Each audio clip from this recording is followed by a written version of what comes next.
Yeah, no, I'd love to do that. Like you walk in and like the ticker's running on based on what people are buying, what people aren't buying. So like if you look at the top, like you'll see tequila up $1 because everybody's buying tequila that night. And then you'll see like Busch Light down 50 cents because nobody's buying that. So and then you gotta do like, well, when you buy your drink, you can pay now, you can pay later. So futures. Oh yeah, options. I wonder what the valuation process would be. Like if you did like a capital asset pricing model of Busch Light or of Miller Lite in a bar. I mean, in Nebraska, we know the Busch Light's going to hold more value. Yeah, try discounting those cash flows. Hey James, why do you have an Excel spreadsheet open? Trying to get the best deal. Did you know that over $5 trillion exchanges hands on a daily basis? That's an average of over $220 billion an hour. Now, how does this much money move every single day, and why does it move the way it does? Here on Drunkenomics, two bartenders who also happen to be students at the University of Nebraska Graduate School of Business are going to sit down and drink to the global economy and try and translate it into English. So sit back, relax, pour yourself a stiff one, and have a drink with us to the comedy that is the global economy. Welcome back to Drunkenomics, the drinking podcast with the economics problem. Let's just call it, for 2022, for all of 2022. Most gracious. I'll be honest with you. I don't think I was more gracious one time. That's the thing is, I feel like you have been. The problem is, it's so long ago, it just goes without saying that you weren't. I know. Well, and if I was only more gracious for like maybe 5 minutes, because I think at one point it did dip below 18. But I don't think at the moment in which we recorded, it was below 18. But with that said, you know what? Fine. I'll be the less gracious host once again. If the flip-flops fit, wear them. I've been wearing your golf shoes around while I record as the most gracious host for a while. I don't care. Yeah, you better. You better walk 36 holes in them too, like the good old days playing. That's a weird way to say you need to get through 2 18 racks of Busch Light, but I mean, look, I'm willing to suffer. There you go. Well, that's just because you're more gracious and you've been bearing this. What do you call it? Burden? It's a burden. For it's 5.5 months now. Yeah. So it's very strange. Yeah. So what was your name again? So I'm still James Goldwater. Well, actually, that's weird. No, in place, but out of place, James Goldwater. And then, of course, that makes you Aaron. Tyler Berger? Oh, God, no. Don't ever. Aaron Wong. I'm not that dumb. I mean, I know I'm pretty dumb, but I'm not that dumb. I'm not as dumb as Tyler Berger. Tyler Berger is very stupid. Congrats to you, by the way, but you're very stupid. Congratulations on the wedding, my friend. Yeah. For those of you that may or may not have seen us, we did get out last week and tear it up a little bit in the city of Lincoln. Oh, yeah. So enjoy those photos of us. Yeah, we did finally take a shot together. There is a picture of it, and it will be out. Using those glasses. And it will be out on Instagram. And the best part is you're never gonna guess who the photographer is. Go ahead and send your guesses.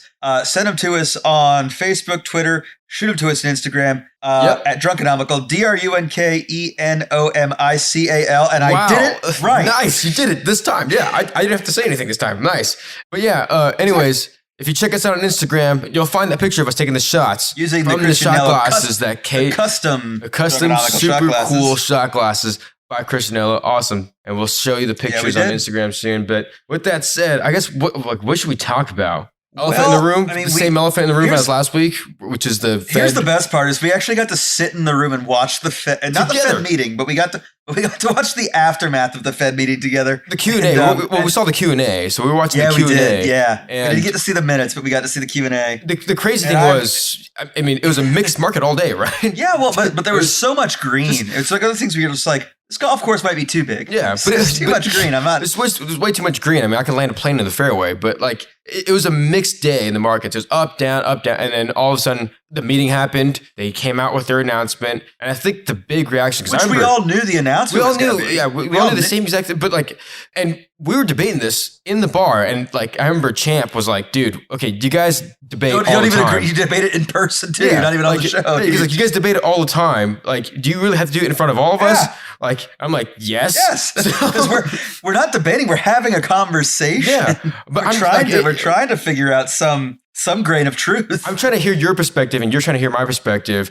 Even though I think your perspective is much more valuable than mine, but like I was like, okay, why are the markets reacting this way? It's a green. Like, it was a very positive reaction. And I remember I tweeted, and this tweet aged so terribly. I tweeted and I posted on Instagram. This aged so terribly. I was like, who knew that all we needed for the bond and stock markets to recover, and I think crypto was covering too. I was like, who knew that all we needed was just 50 basis point rate hike and the Fed chair saying, okay, this is it. We're not going to raise more than 50 basis points at once, pending market conditions or whatever. I forget his I'll be honest, terminology. I actually think I know what happened. I think I really know what happened. If we're going to talk correlation, please. Drunkenomics gets back together. Markets are green because it's freaking awesome. Drunkenomics get back together all night. Yeah. Next day, markets start. You can expect a hangover. Because I'll be honest, there's going to be a hangover on this bad boy. There's going to be a hangover on Cinco de Mayo. Oh yeah, that was the worst part. Is you're sitting there, you're just like, oh man, tomorrow's a drinking holiday. Yeah. All right, better warm up. Yeah, and I was like, okay, you know what? Pour me some of that illegal mezcal because I don't think this should be legal, or I don't think much legality is occurring here. So I'll drink some of that illegal, which is the name of the mezcal, in case you're wondering, illegal mezcal. Yeah. So, yeah. But anyways, back to the Fed and whatever they're smoking. I just thought, basically the day on Wednesday, we sat there smoking a cigar together, drinking Irish whiskey, beer, whatever we're drinking. And wondering why markets were up. Why did everything recover? Why did the bond market recovered, stock market recovered like crazy? That was weird. I mean, that one was weird too. Is like you'd think. Because logically, you'd think, okay, yields up, so people are dumping out of bonds, or rather, if they're not dumping out, they're not buying the current issuance of bonds, which makes perfect sense. Because if you tell me like, hey, you can buy this thing from me that will pay out 2% now, or you can buy it tomorrow to pay out 2.5%, my response is, I'll see you tomorrow. Why would I wait till tomorrow? Yeah, exactly. Why wouldn't I wait? Yeah. Unless you're going to give me a hell of a discount. Yeah, exactly. And it's kind of like when you currently own a bond, right? And it's a week away from maturity, right? If my bond is maturing tomorrow, no one today is going to buy it for $1,000 because I'm paying $1,000 for a $1,000 maturation tomorrow. So you can only... Why not just buy something that's going to mature later? Exactly. Well, unless I've got a bond that's paying out premium, like where they're like, you'll sell me, like, and even then they'd be like, well, it matures tomorrow. So there's like,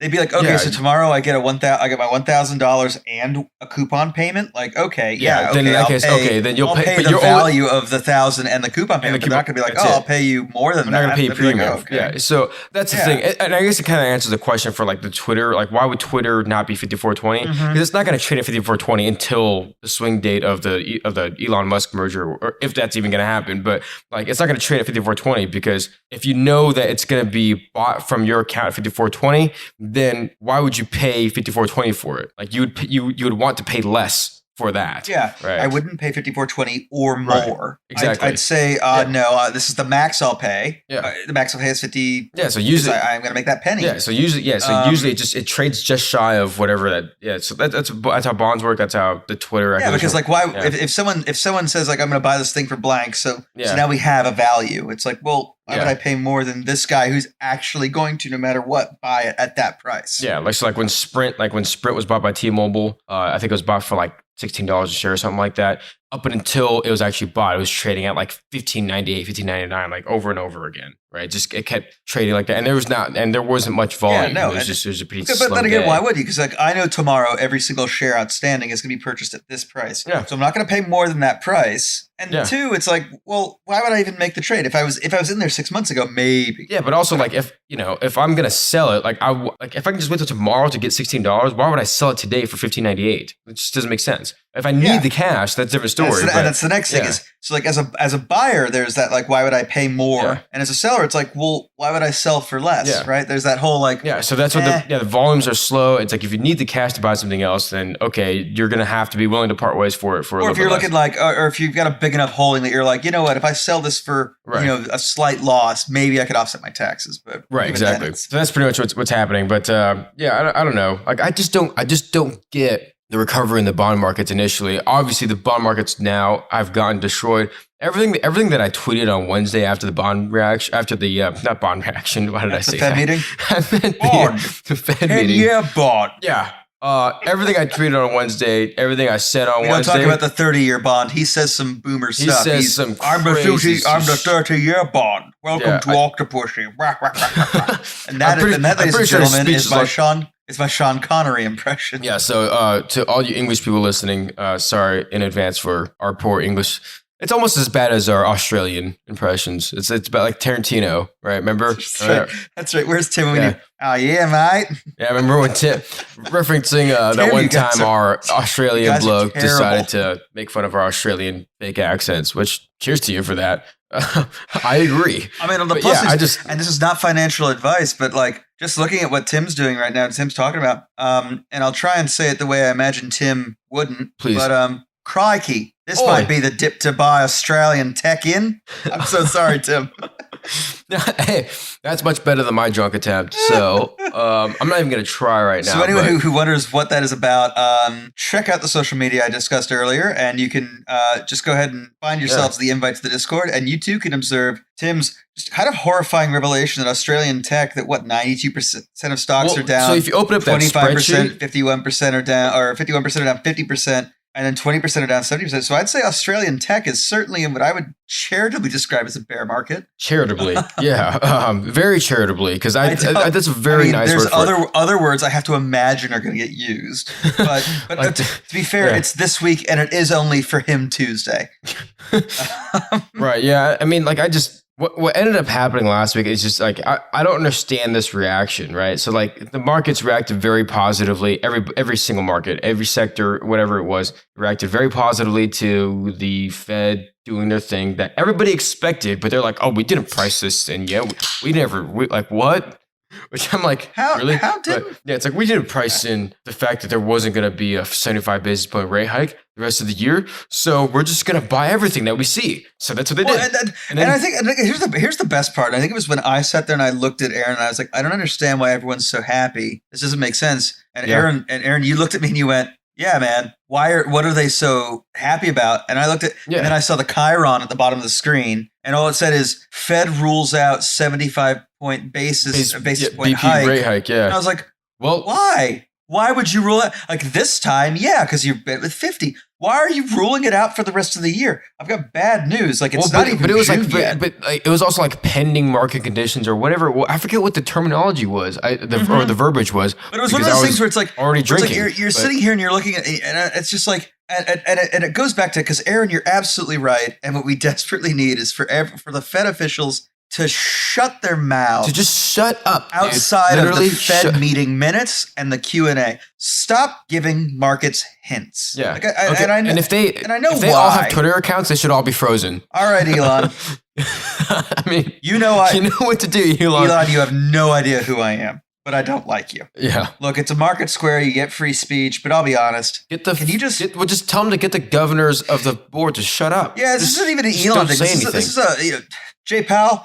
I know you don't know who I am. It's not Jay Powell, though. It's everybody else. Like but they do need to shut up. So I don't know if I blame them, but I do. I do for the most part. But like obviously CNBC wants to know what they're thinking. So CNBC is probably they keep poking the bear, or Wall Street Journal, whoever it is. They keep the journalists. Let's just say the journalists. That's CNBC. The journalists keep poking the bear and say, okay, what's on your mind for the next meeting? What do you think the economic outlook is? But it's also like, okay, so if Tim Cook says, okay, this quarter is going to suck because our interest expense is way too high. And then the CFO goes like, yeah, I mean, our interest expense is really high, but we've also been doing this, and our cash flows from investing are going to make up for all that. It's like, imagine the way the Apple stock price will swing if the CFO, the CIO, if they all come out and say a different thing. No, you're absolutely like a right. Positive or negative thing. It's like the same exact thing. Like Apple will just go crazy. The stock would just go up and down. It'd be insane. And you're absolutely right on that. And that's why official communications from an entity are hugely important. That's why official communications are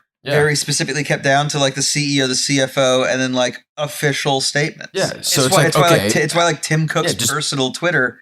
There's a reason Elon Musk is under SEC sanction that Tesla has a legal responsibility to nanny his Twitter. Right. And here's the funny thing: like the SEC might lose their Twitter, but the second Elon owns Twitter, his nanny doesn't go away. Like Tesla still has to tell him whether he can or can't. Yeah, it's still the SEC at the end of the day. But I guess that was another thing. That was a like, we see that kind of spike in markets. And I'm like, well, I don't understand it. But the bigger the pride, the harder the fall, right? Right. So that's why I think the carnage on Thursday. I mean, because the more you get drunk, the more hungover you get. Same deal, right? So Thursday, Friday. Today, the 9th, the Monday, the 9th. The last 3 days.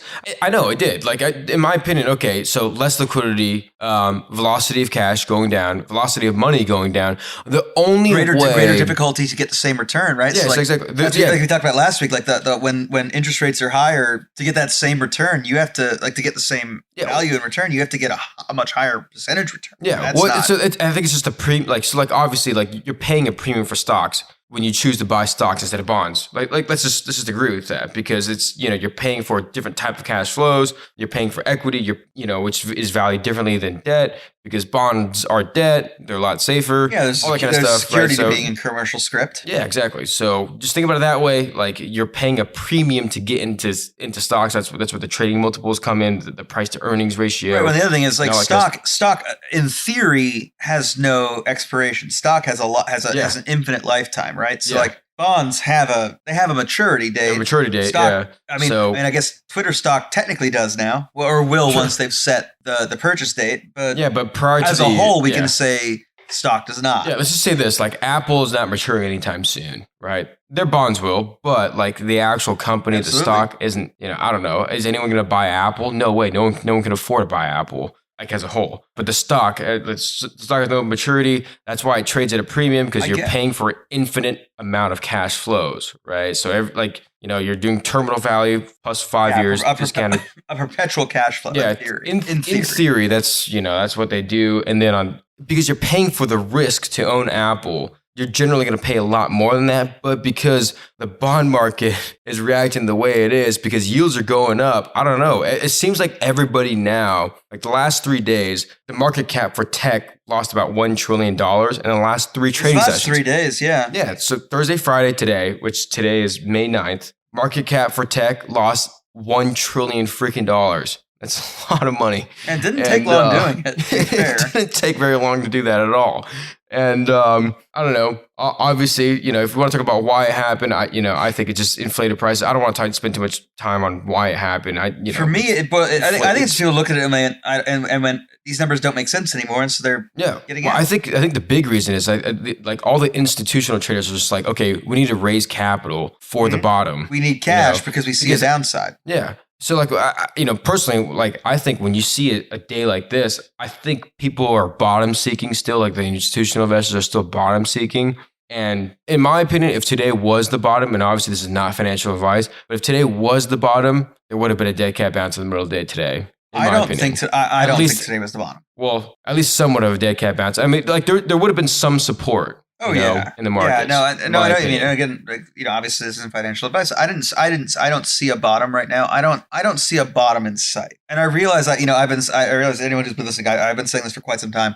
I don't see the value at buying shares, at buying securities, at equities at the current price. I don't. It doesn't make sense. Yeah. So I'm looking at it and someone says like, oh, I'm willing to buy this at 30 times like earnings. It's like, do you think earnings are going to go up? Because if you think earnings or the profit margin on this company is going to go up, then yeah, absolutely buy at the current price. Well, yeah, I mean, like we're still in the midst of earnings season right now, right? So it's but looking at the margins, I'm like, do you think this is as good as it's going to get? And they're like, yeah. And people are like, yeah, this is as good as it's going to get. I'm like, why are you going into it? Because it's about to get worse. Like you're not buying at the bottom. You're buying at the top. You're buying GameStop at 320. It's like, and you're going. It's gonna stay.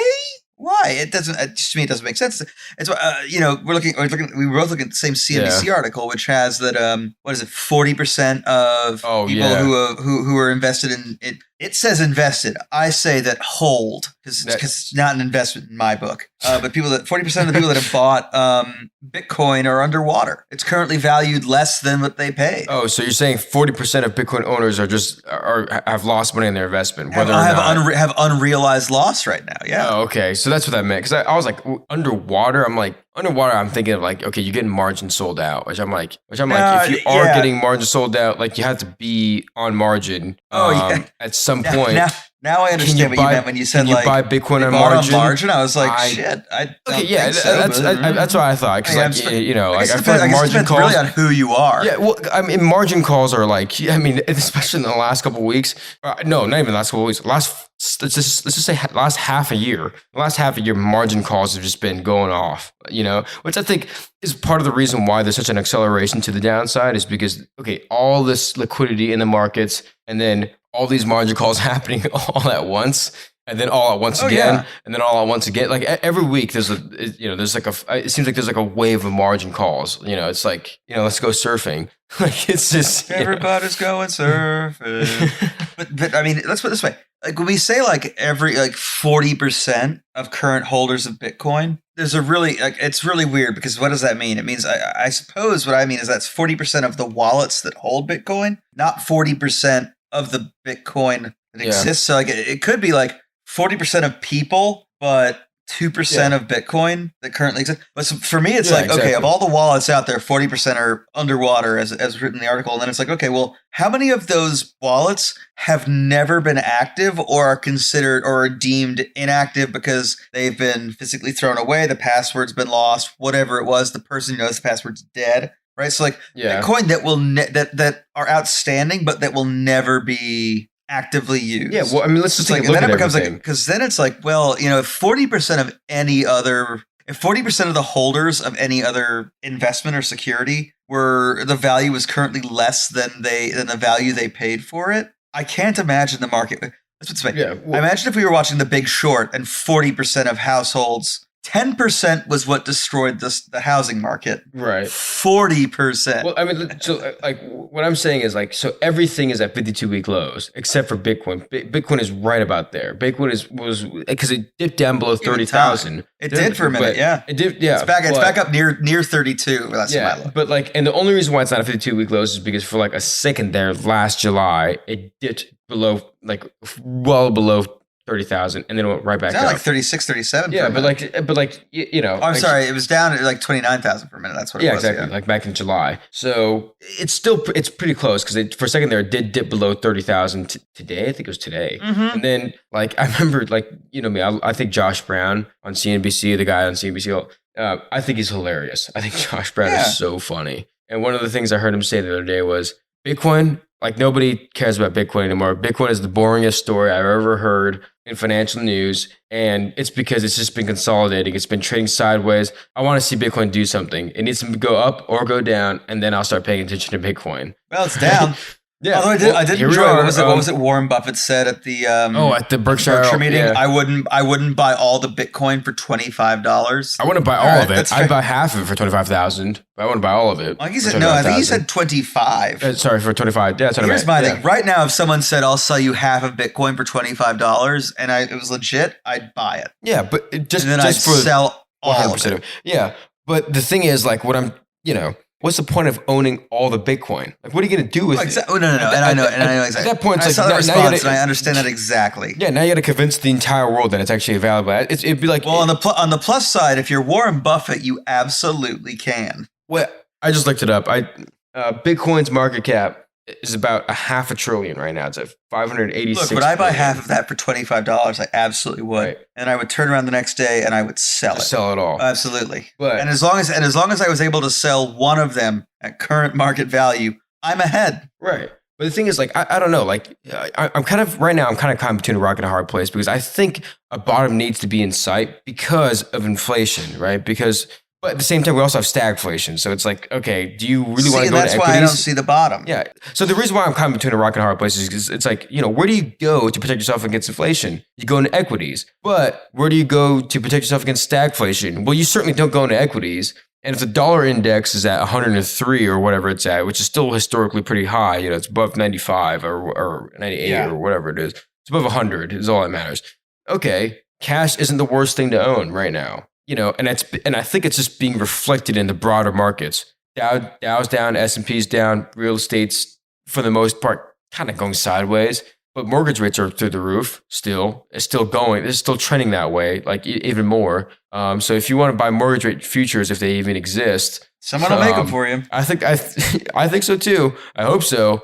But maybe that might not be the worst place to park your cash. I have no idea. Not financial advice. See, my thing is, we know rates are going to go up. We know they're going to go up for the rest of the year. I don't think we're going to see a Fed meeting where they don't raise rates. And frankly, I don't think so. I don't think so either. Based on what they've said, by the end of the year, I think rates are still going to be too low. Okay, so let's just say they do 50 basis points for however many more meetings they have this year, which is what I think they have 4 or 5 meetings. Yeah. So if they do 4 or 5, based on 50 basis points, we end up just shy of 3% at the end of the year. Yeah. That's what I looked at. Every single time. Yeah. Yeah. So right now, like I'm looking at that and I'm thinking, okay, there should be inverted yield curve because like if you're gonna park your cash somewhere, why not buy like bonds that expired or not expired but mature in a month? Again, you know what I mean? Here's a weird concept. It's a weird thing, and it's only just now really occurring to me. Is that we might actually, because of inflation and other things, we might legitimately be finding ourselves in a position where instead of the stock market, which does not seem to be capable, given supply chain issues, of giving the returns people are looking for,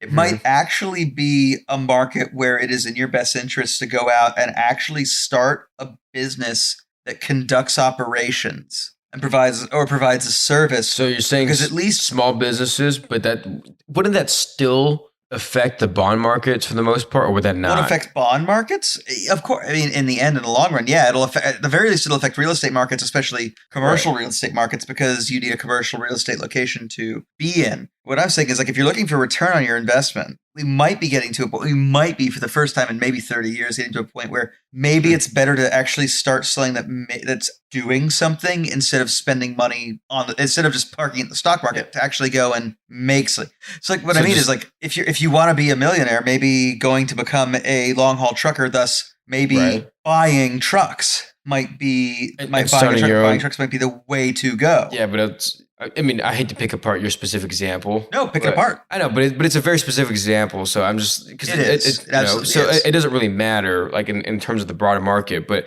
like for your specific example, it's like okay, you got to pay if you buy 20 trucks. Now you got to pay 20 drivers. Exactly. Maintain 20 trucks. Yeah, and maintain 20 trucks. And deal with regulatory agencies in whatever states you're going into. All that kind of stuff, right? Oh, yeah. Maybe, I don't know if there's a license that they need because I think they need a commercial... CDL. CDL, that's what it is. Commercial driver's license, yeah. That costs money. All that stuff costs money, right? So yeah, if you put the commercial driver's license requirement on the driver, not on your business. Yeah, well, good luck with that. But okay, that's the next problem. But maybe I don't. That's all I'm saying. No, but I hear what you're saying. Like, okay, so you start your own business. Let's just keep it simple, like a bar. You start your own bar. Start your own. Yeah. Okay. Well, bars gonna be harder, but supply chain company or something. But if you have any expertise in it, just be like, hey, look, I'm a guy in a town. I've got a van. I don't need a CDL for that, but it's like, oh, I know like everyone's doing this. This is the warehouse. Well, look, I'll drive to the warehouse, pick your stuff up, and bring it to you. Oh, okay. So if someone that has like a really good background in like construction management or whatever, they decide to start their own roofing company and stop day trading. So all of a sudden, liquidity in the stock market, depending on their book. But let's just say like, 1 million of these people do it, and they each were messing around with $100,000 at one point in their portfolio because, as you know, construction managers and people that were roofers and all that kind of stuff, they make pretty good money. So let's just say they each have $100,000 in their portfolio and 1 million of them decide that they want to stop day trading and they get out of the markets, take their $100,000 and put it into their own roofing business, that kind of stuff. That's what the cash is kind of. I'm not saying that's where all the cash is going, but that's just a general sector. That's part of the reason for the sell-off, maybe. Yeah, I think that there is that. I think there's an aspect where you have people who are saying like, I think I can get a better return actually going, and I can get a less volatile, more. Especially when you see like commercial real estate being as inexpensive as it is, being like, wow, rent's not that high. These my build out's gonna suck, but maybe. And I know I said 1 million earlier, but that's just very exaggerated. I don't think 1 million roofers in the country are day trading, but so I think from a broader sense, I think that could lead to some suction of liquidity out of the markets. But to be fair, I think the markets have been a leech on the economy for quite some time. I agree. And I think, I don't know. I think based on what I've been seeing in the news, at least just today, because I didn't pay attention to the news at all the last 3 business days because I was on vacation. But based on the news I saw today, it was all about buybacks. So our company's going to announce a buyback plan. Because if that happens, there's the bottom, I think. And then on top of that, the other thing, which I think this is more so if not a bottom, a bounce, a dead cat bounce at least. Yeah, but I think what's going to happen is like a lot of institutional investors are kind of going to like, if a company's buying their own stock back, I think a lot of institutional investors are going to follow them into that trade, which could lead to at least some sort of support level or consolidation period, or a plateau, or like a slowdown of the sale, a slowdown of the exit. Like exactly, enough people decide they don't want to leave the fair for whatever reason. Suddenly, people aren't abandoning the concert; they're staying to hear the next song. Yeah, right, exactly. But even if the buyback plans were to roll out, I don't necessarily think that's going to create a bottom in the next 2 months. So that's just me. And there could be other catalysts for a bottom. There could be Ukraine winning the war. There could be China saying, okay, no more COVID restrictions whatsoever. We'll resume exports to, if that miracle were to happen, there's the bottom, right? I think. I don't know about bottom. Let's put it this way. I think you're going to see in energy, specifically the next 2 to 3 years. You're going to see this. That's a big one. Yeah. Energy, the next 2 to 3 years, you're going to see a very specific, a European change of dependence. They're not going to be dependent on Russia. They're going to move away.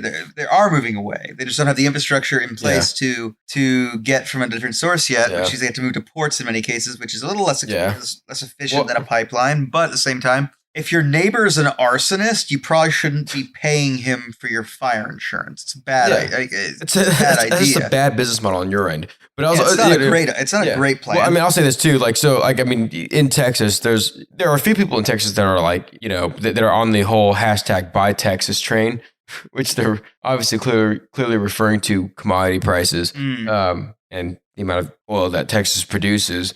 But yeah, I mean, I just don't everybody's trying to predict the bottom. And based on what I'm hearing on CNBC, it's like, okay, everybody's selling. All these hedge funds, institutional investors are selling because they need to raise capital. And whatever they're raising capital for, I don't know. Are they are they on margin calls too? I have no idea. I think they're looking at a point now where they think you raise capital because you see growth in the future, but another reason you're raising capital is because if the market absolutely is tanking, which I'll be honest, the market's not looking great right now. As markets go down, if you raise capital elsewhere, you don't have to sell your positions. Yeah, but it's you also can hold your positions and make other plays for a long-term gain. Yeah, but I mean, the thing about hedge funds too and institutional investors, and I hear what you're saying, but they don't just trade stocks. I mean, everybody thinks, all they do is just do valuations of companies, and this is what it's trading at. And if it reaches that point, then I'll buy it. Or if it breaks through this support or resistance level, then I'll buy some more.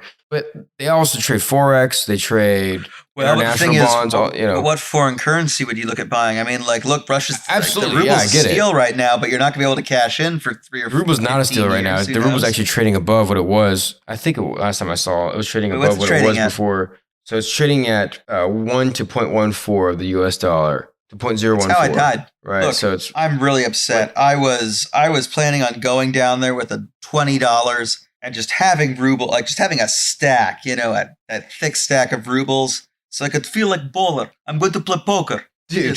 Yeah, that man has money. All of it. Yeah, dude, it's trading.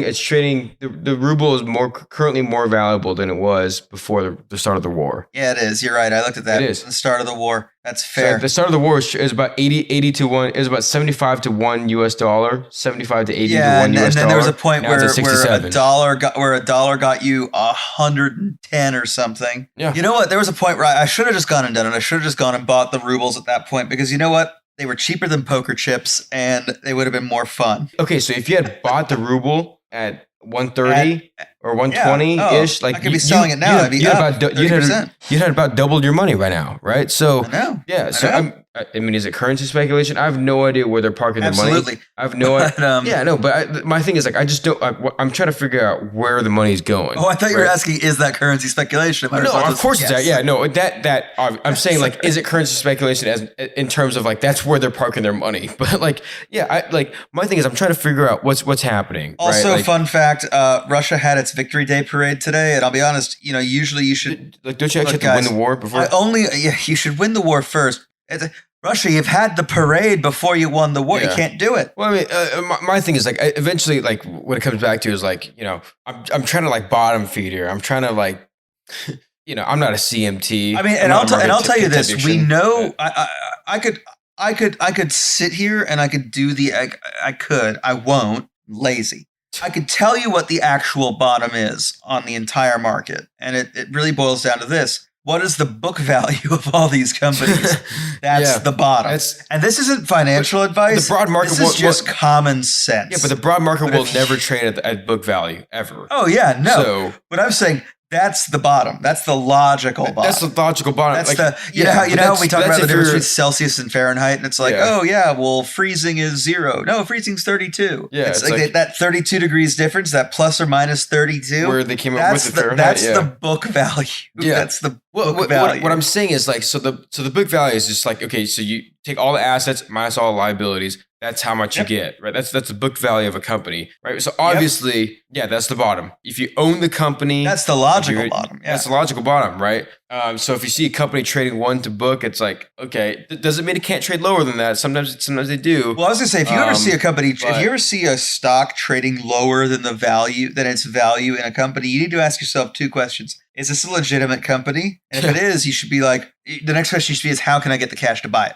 And this isn't financial advice, this is common sense. If you ever see a legitimate company trading for less than its book value, well, it's also okay. Well, it's also like because we don't know. Like you're in the middle of a quarter, so it's trading 1 to book based on previous quarter's results. So obviously, okay, the next quarter, if it's trading lower than 1 to book, obviously put your brakes on because next quarter they might disappoint. Well, yeah, but if they're trading that close, you can be like, look, this company's not. I'm not spending excess money to buy future revenues that might not exist. You're sitting here going, I could buy this company essentially for value. Well, obviously, but like the thing is, like, obviously, the broader market isn't going to reach 1 to book. If it did, no, it would. If it did, absolutely not.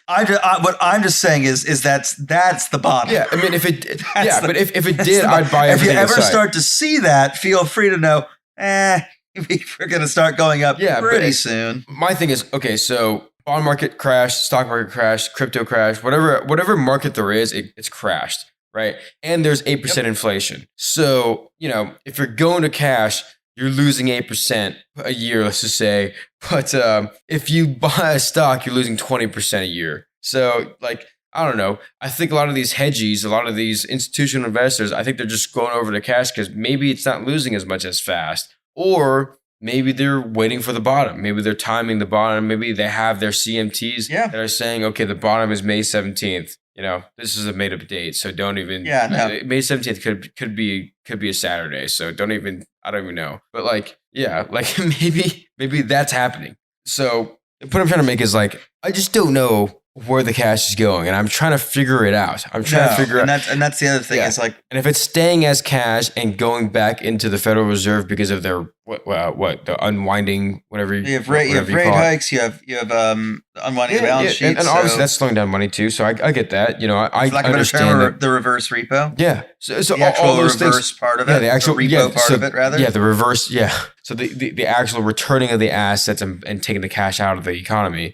This suction of cash out of the economy. I know, of course, obviously that has something to do with the broader markets tanking, across bonds.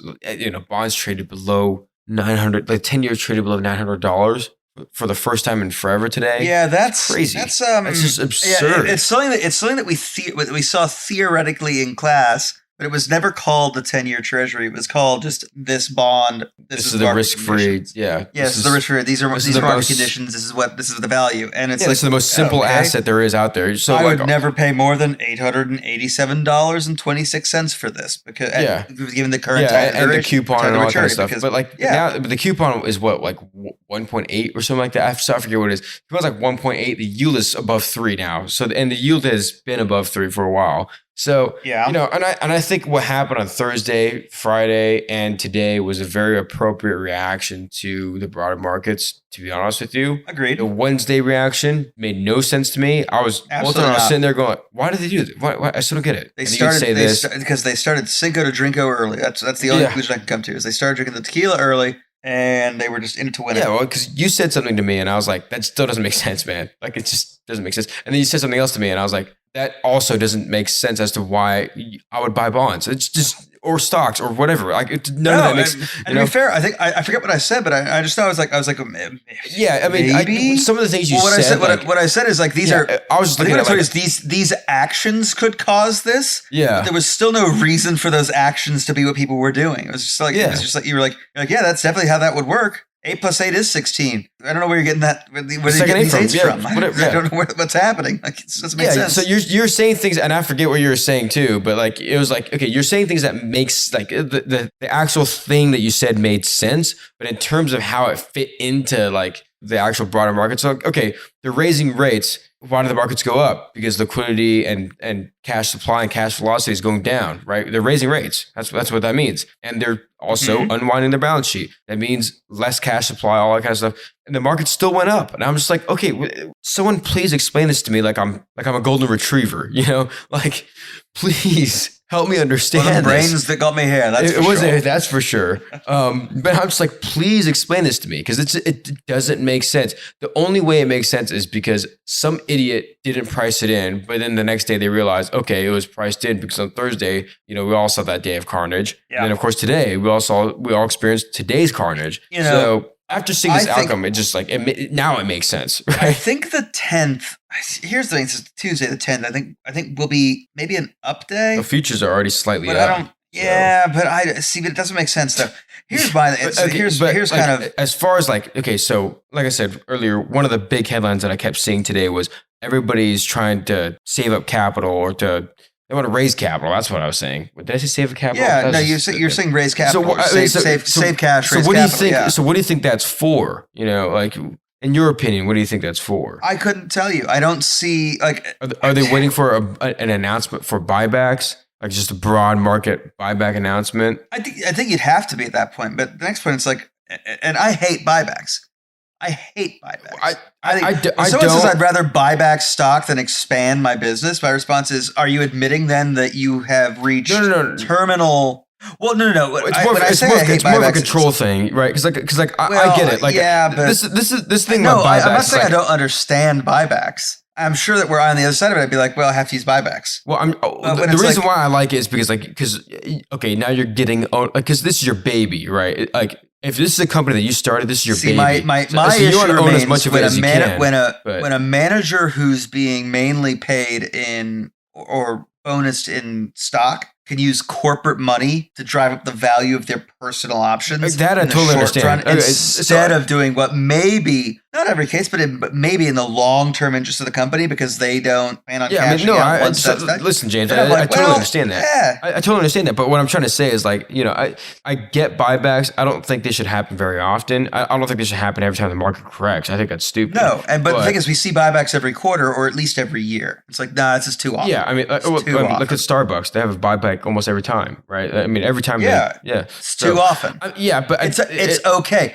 Starbucks is going to have bigger problems soon. They're going to have to start paying their employees. Regardless, it's going to be wild. Yeah, regardless. I mean, but where's this cash going? Is it just going to cash? Nowhere. Do you think? So they're going to sit on it. They're going to sit on it with rising interest rates, and they're going to go, okay. Yeah. They're going to sit on that interest, and they're going to go. Park it in a money market fund, and then maybe park it in money markets, and then they're going to go into short-term things that are paying out the different. They're going to pay out above at a point where they can go like, oh, well, we can put this we can loan this overnight for 7%, or we can loan this overnight for 9%. Yeah. Someone, or we can loan this for 6 months at 12%. So a lot of overnight markets, right? a lot of overnights. A lot of those money markets, they're playing into that money market. I think that's what they're looking to do. They're looking to go play the money markets while the market volatility continues. Gotcha. And then when they see this volatility's done, the downside risk is not there anymore. The retail money has filled the bottom of the pool, and the markets are starting to trend up. That's when they'll come out of money markets, they'll dive in aggressively, and they'll ride that sucker. They'll ride that pony, quote, to the moon. Quote, to the moon, end quote. Yeah. So, I mean, like, this is the thing is, like, I feel like, you know, it seemed like today everybody was like, okay, you know, VIX target level 40. That's maybe where the bottom is. Mm-hmm. Maybe, right? Maybe. Shit. But it's also, you know, they need to see the VIX going there with a put call ratio that's above, I forget what number it was, but it was above 1, right? So obviously if put call ratios spike, you know, VIX goes above 40. Obviously, I'm not a CMT, so don't quote me on this, but I feel like that's a pretty good indicator of, okay, this is pretty close to the bottom here. Now historically that's been true, but accurate or historical figures to current markets. Exactly. And that's where I start saying, like, am I a secular bull? Absolutely. Am I currently sitting here? Am I happy by bear mindset for the last 2 years? Absolutely. Yeah, which I think like you're about to win the bet, but right, for those of you that remember, what was it, 4,400, S&P 4,400 by July 17th. July 17th. So those of you keep us honest, keep us remember. Who knows? Maybe we'll put up a picture of one of us floating and the other one of us delivering on the futures contract. Sad. Yeah. Whatever. What did we bet on that again? Was it It was a bottle of that wasn't Bushmills, was it? No, it wasn't. I forget what it was. I don't know. I'll buy you a $50 bottle of something, of some bourbon, whatever it is. I forget. I think it was Bushmills. It was a shot of Bushmills. Oh, dude, we didn't even do that when I was back in Lincoln. I didn't even think about that. Oh God, you're right. Okay, you owe me a Bush Light and I owe you a Bushmills. Yeah, exactly. Well, whatever it is, we'll make up for it. And the drink is called the Bull and Bush. Yeah, the Bull and Bush. That's a great name for a drink. Or a pub. Or a pub. Yeah. Yeah, but one day, don't worry, we'll deliver on our bets, we'll deliver on our futures contracts, and if you also want to get a pretty cool delivery too, you can also go to drunkenomics.myspreadshop.com. So it's drunkenomics.myspreadshop.com. That's where you can get some pretty sweet merch. Some hoodies. And here's the thing. I know you've been talking about these black hoodies. Here's the thing. If you're looking to attempt the bull and the bull market, get a red hoodie. Well, I swear to God, if I get a red hoodie or if I buy a put option or whatever it is, that will be the catalyst for the market bottom. I'm telling you, if I do anything, if I bet on the market not bottoming, that'll be the bottom. Yeah, and whatever trade that place, it's going to be congrats to the person on the other side. But I will say this: anytime I've bought Drunkenomics merch for myself, I've never said congratulations to the other person because I've gotten a deal. No, and so here's another thing: we have been in consultation. We have sourced not other products, but we have sourced other pretty sweet, I guess, designs for our merch. And what I can say is coming soon. It should be. Really? We should have that up. I'm excited for that. I talk to. You can get a deal on our stuff now. You can get the original stuff. You could wait. You could wait for the new stuff. Right now, it's a whole bond market in there. Yeah, exactly. But I'll be honest. The original stuff's pretty sweet. It'll still be there. Who knows? Maybe we'll take one of them away. Yeah, we'll see. No, we'll probably keep them both there. Let's be honest with you. We won't. I'm just kidding. Yeah, but from there, if you also want to help us keep the lights on, you can also go to patreon.com. That's patreon.com/drunkenomics. DRUNKENOMICS if you want to help us do what? You said keep the lights on. I'm going to say this. Look, at all-time highs of corn and at all-time highs of wheat and other grain prices, whiskey's getting expensive. And look, this was going to be Whiskeynomics originally. That was a name we toyed around with. But then we realized, no, we like gin, we like tequila. We like beer a lot. We like beer an awful lot, but that's still grain, which doesn't exactly help the cause. Well, no, it helps the cause, but it hurts the wallet. Yeah. So if you check us out at patreon.com, you can help us. You can help us keep the beer in the liquor cabinet stocked. Yep. You can help us keep the ice frozen. You can help us keep the fridges cold.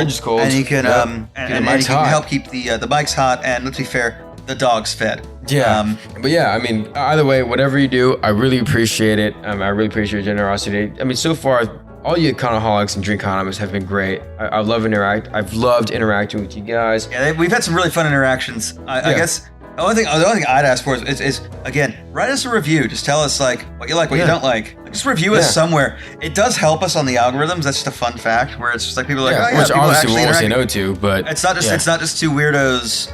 It is just two weirdos talking about the economy and drinking. Yeah. But it's not just two weirdos talking about the economy and drinking, right? Yeah. Because there's more of it. Yeah, because hopefully we're informing you or something. But either way, let us know. Are we too boring? Are we too distracted? Are we too boring? Are we not boring enough? Are we awesome? Either way, I want to know. And so, let us know. We also have a LinkedIn. You can shoot us messages there. We have some cool articles there that I think are definitely worth checking out.